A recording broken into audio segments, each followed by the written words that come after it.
తలకాయలతో 100 తలకాయలతో 1000 10,000 ఇట్లా పూజ చేస్తూ రావణునికి రాముని యొక్క పాదాలకు ఎప్పుడెప్పుడైతే ఎగురుతా ఉన్నాయో అవి ఆకాశంలోకి ఎగిరి రాముని పాదాల అక్కడికి వచ్చి రాముని యొక్క పాద పూజ చేసి రాముని పాదాల మీద నతమస్తకం చేసి అవి ఒక పోయి కుప్పబడతా ఉన్నాయి. ఇట్లా 10, 20, 50, 100, 1000, 10,000 అవుకుంటూ 1,00,000 తలకాయలు రావణుడు పూజ చేసాడు.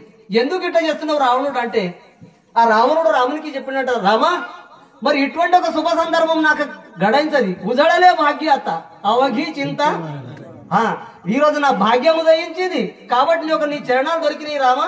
నేను 1 తలకాయలతోని 100 తలకాయలతోని 1000 తలకాయలతో చేస్తే నీ పూజ పాదాల యొక్క నమస్కారం నాకు సరిపోతలేదు, నేను 1,00,000 తలకాయలతోని నీకు పూజ చేస్తున్నా అని రావణుడు చెప్పిండంట. అట్లా రావణుడికి 10 తలకాయలు ఉండే 1,00,000 తలకాయలతో రాముని చరణాలకు పూజ చేసాడు. మరి మనకందరికి దేవుడు 1 తలకాయ ఇచ్చాడు కాబట్టి 1 తలకాయ నుంచి మనకు శక్యత అయినంత మట్టుకు 100 మందికి వారకరికి పూజ చేయాలి కదా. అట్లా ఈ నిశ్చయం ద్వారా ఈరోజు అందరికీ కూడా వారకరి బంధువులకు అందరికీ పూజ అంటే ఇది స్వతः భగవాన్ పరమాత్మనికి పూజ చేసినట్లనే. సద్గురుకు పూజ అంటే సామాన్యం పూజ కాదు. గురువు అంటే సామాన్య ఒక వ్యక్తి మాత్రంగా ఉన్న వ్యక్తి కాదు. गुरु परब्रह्म देवाचा ही देव त्याशी तो मानव म्हणू नये महाराज प्रमाणम ఉన్నది. గురు అంటే పరబ్రహ్మ స్వరూపుడు. గురు బ్రహ్మ, గురు విష్ణు, గురు దేవో మహేశ్వర, గురు సాక్షాత్ పరబ్రహ్మ తస్మై శ్రీ గురవే నమః.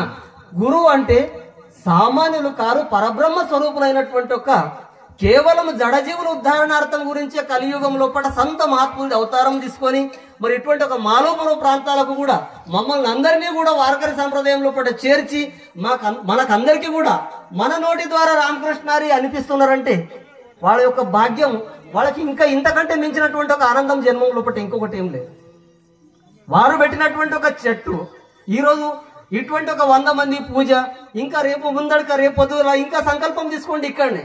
రేపు పొద్దుగాల ఈరోజు 100 మంది కదా, రేపు 200 మంది వారకర్లకు పూజ చేద్దామని సంకల్పం తీసుకోండి ఇదే జాగా మీద.